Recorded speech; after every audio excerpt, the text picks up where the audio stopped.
మీకు word building game తెలుసు కదండి.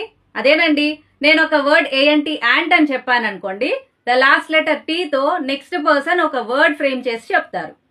వాళ్ళ వర్డ్ లో లాస్ట్ లెటర్ తో నెక్స్ట్ పర్సన్ ఒక వర్డ్ ఫ్రేమ్ చేసి చెప్తారు. ఇలా వర్డ్ బిల్డ్ అవుతూ వెళ్తుంది.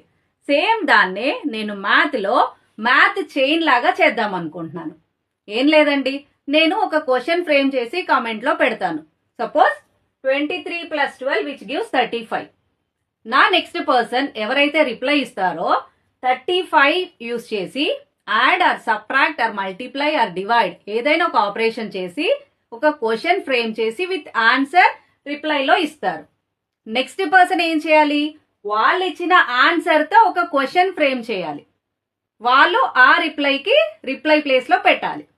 నెక్స్ట్ పర్సన్ ఏం చేయాలి, ఇక్కడ 5 × 9 45 చేశారు కదా. సపోజ్ 45 ఈజ్ యువర్ ఆన్సర్ అయితే ఈ 45 తో మీరు ఒక క్వశ్చన్ ఫ్రేమ్ చేసి మళ్ళీ రిప్లై ప్లేస్ లో పెట్టాలి.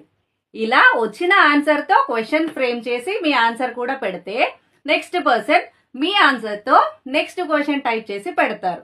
ఇలా ఒక మ్యాథ్ చైన్ ఫాలో అవుతుంది. సో ఇది ఎలా ఉంటుందో ట్రై చేసి చూద్దామా.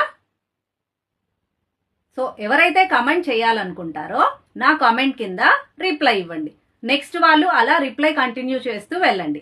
దీనివల్ల మన రిప్లైస్ అన్ని ఒక ఆర్డర్ లో ఉంటాయి కాబట్టి క్వశ్చన్ ఫ్రేమింగ్ అనేది ఈజీ అవుతుంది. ఇది ఎవరైనా చేయొచ్చండి, ఇందులో పెద్ద లాజిక్ ఏం లేదు.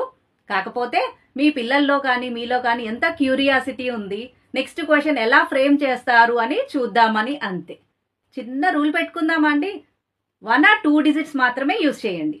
సో ఆ క్వశ్చన్ అనేది లెంతీగా కాకుండా ఈజీగా వస్తుంది. నెక్స్ట్ కామెంట్ చేసే వాళ్ళకి ఈజీ అవుతుందని. ఓకేనా?